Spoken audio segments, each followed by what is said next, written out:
Hello बच्चों, good morning.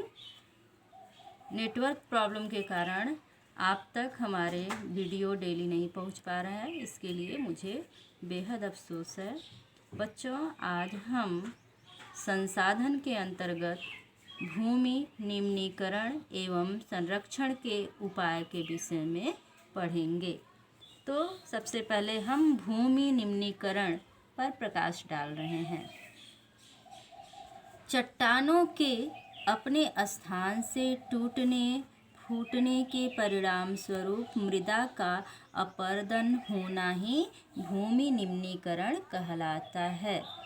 अर्थात चट्टान मतलब सख्त चट्टान नहीं, भूगोल की भाषा में मिट्टी को भी चट्टान कहा जाता है। तो जो मिट्टी अपने स्थान से टूटती फूटती है, खिसकती है और उड़ जाती है, तो इसे भूमिका या बर्बाद हो जाती है, तो इसे भूमिका निम्नीकरण कहा जाता है। और इसके मुख्यतः कई कारण होते हैं, जैसे हमने 3 भागों में बांट दिया है।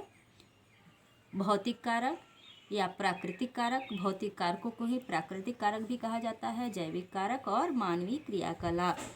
तो ये जो हैं कारक, ये भूमि के अपरदन और अपघटन में सहायक होते हैं। इसके कारण जैसे जैसे भूमि का अपघटन अपरदन होता रहता है, वैसे वैसे भूमि के उत्पादन की क्षमता घट जाती है और भूमि बंजर होती चली जाती है। जैसे कि अगर हम वनों का उन्मूलन कर दें, मतलब अत्यधिक वनों की कटाई कर दें, अत्यधिक पशुओं को चराना शुरू कर दें और अत्यधिक खनन कार्य करें, तो क्या होगा? भूमि का निम्नीकरण होगा। अर्थात भूमि जो है वह नीचे धंसती चली जाएगी। इसके अतिरिक्त कुछ प्राकृतिक कारण, जैसा कि अभी मैंने बताया कि कई कारणों से होता है, तो इसमें वायु है, जल है, ये मृदा की ऊपरी परत को काटने में सहायता करती है। जैसे तेज, आपने जल को बहते हुए देखा होगा, जब बाढ़ आती है तो उसमें क्या होता है? मृदा बह जाती है, यानी मिट्टी का कटाव बहुत तीव्र गति से होता है। ऐसे ही जब तेज हवाएं चलती हैं तो भी मिट्टी का कटाव बहुत तीव्र गति से होता है। हवा में धूल ही धूल दिखाई पड़ता है, तो ये धूल क्या है? मिट्टी ही है। तो मिट्टी कटती है और बर्बाद होती है, इसी को भूमि का निम्नीकरण कहा जाता है, जैसा कि अभी हमने बताया। और मानवीय क्रियाकलाप क्या योगदान देते हैं? मनुष्य जो है, मनुष्य के द्वारा ही सारे क्रियाकलाप पृथ्वी पर किए जाते हैं, भूमि पर किए जाते हैं, जैसा कि शुरू में हमने प्रकाश डाला था। और अपने विकास के लिए मनुष्य ने उद्योगों का सहारा लिया। तो विभिन्न प्रकार के उद्योग जो किए जाते हैं, उनसे अपशिष्ट पदार्थ जो निकलते हैं वो भी भूमि को बंजर बनाने में सहायक होते हैं। जैसे एक उदाहरण दे रहे हैं हम सीमेंट उद्योग का। सीमेंट उद्योग में चूना पत्थर के पीसने व मिट्टी के बर्तन में सेल खड़ी के प्रयोग से अधिक मात्रा में वायुमंडल में धूल विसर्जित होती है, और जब यह धूल क्या होती है? भूमि पर पड़ती है, मृदा पर पड़ती है, तो मृदा के जल अवशोषण की प्रक्रिया कम हो जाती है। इसके परिणाम स्वरूप मृदा जो है वह बंजर हो जाती है, यानी भूमि बंजर हो जाती है। तो बच्चों, मनुष्य और जैव और अजैव जो क्रियाएं हैं, इसमें सभी प्रकार के जीव जंतु, वनस्पति, मनुष्य, सभी कारक सम्मिलित हैं। तो ये सभी मिलकर के क्या करते हैं? भूमि के निम्नीकरण में सहयोग देते हैं।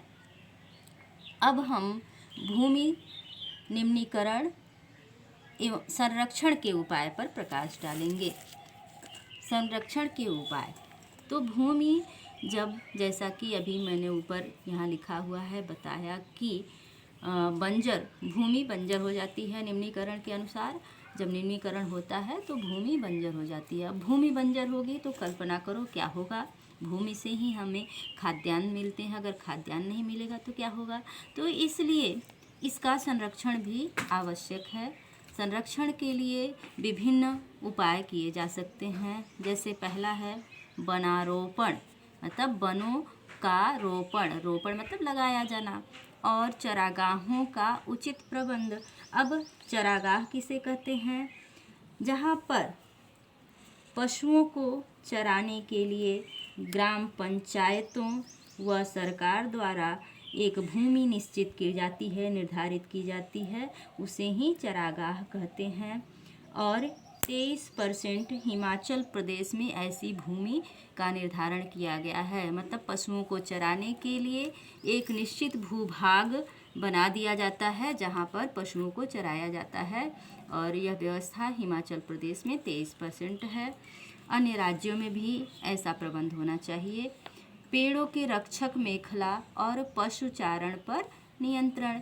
पेड़ों के रक्षक मेखला मतलब पेड़ों का बेल्ट बनाना चाहिए। बेल्ट आपने देखा ही होगा, आप बेल्ट लगाते हैं कैसा होता है, कमर में बांधते हैं तो कपड़ा खिसकता नहीं। इसी प्रकार से अगर हम खेत के चारों तरफ पेड़ों का बेल्ट बना दें यानी मेखला बना दें तो क्या होगा, मिट्टी जो तेज हवा के कारण उड़ती है, क्षरण होता है, वह रुक जाएगा। यानी पेड़ों के रक्षक मेखला से हम मिट्टी के कटाव को रोक सकते हैं। और पशुचारण पर नियंत्रण।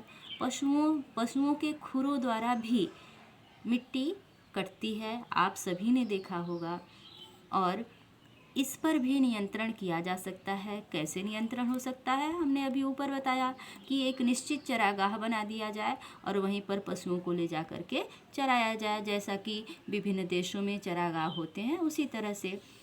फिर तीसरा क्या है, रेतीले टीलों को कांटेदार झाड़ियाँ लगाकर। तो बच्चों, बंजर भूमि जब हो जाती है तो उस पर कृषि उपज नहीं होता है। ऐसे भूमि पर केवल झाड़ियाँ व घास उगती हैं। भूमि के बंजर होने के कारणों में वनों का काटना, अत्यधिक नहरों द्वारा सिंचाई करना और भूमि अवशिष्टों का औद्योगिक अपशिष्टों का जमाव ही उत्तरदायी होता है। तो हम क्या करेंगे, कांटेदार झाड़ियाँ बना करके रेतीले भूमि से मिट्टी के कटाव को रोक सकते हैं और झाड़ियाँ लगाकर स्थिर बनाने की प्रक्रिया कर सकते हैं। यानी कि मिट्टी के कटाव को स्थिर बना सकते हैं, रोक सकते हैं। अगला है भूमि कटाव की रोकथाम।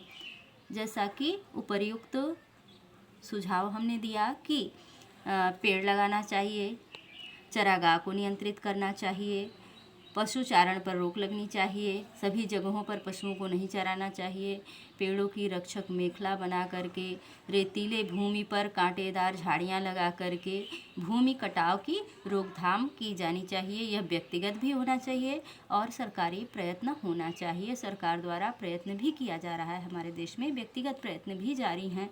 बंजर भूमि का उचित प्रबंधन करके। बंजर भूमि किसे कहते हैं, जिस भूमि पर किसी भी प्रकार की उपज नहीं होती है वह भूमि बंजर भूमि कहलाती है। तो इसका उचित प्रबंध करके हम इसको उपयोग में ला सकते हैं। इसका उचित प्रबंध क्या होगा कि पर्वतीय और पठारी भाग में, मरुस्थली भाग में इस प्रकार की भूमि पाई जाती है तो यहाँ पर हम वृक्ष लगा सकते हैं। वहीं झाड़ियाँ, कांटेदार वृक्ष ही ऐसे भूमि पर लगाए जा सकते हैं। तो इस प्रकार से बंजर भूमि का भी उचित प्रबंधन करना चाहिए। विभिन्न प्रकार की घासें लगाने से आजकल बंजर भूमि को उपजाऊ बनाया जा रहा है। विभिन्न प्रकार के कंपोस्ट का प्रयोग करके, खादों का प्रयोग करके भी बंजर भूमि को जो है उपयोगी बनाया जा रहा है, उत्पादन युक्त बनाया जा रहा है। अगला पॉइंट है खनन नियंत्रण।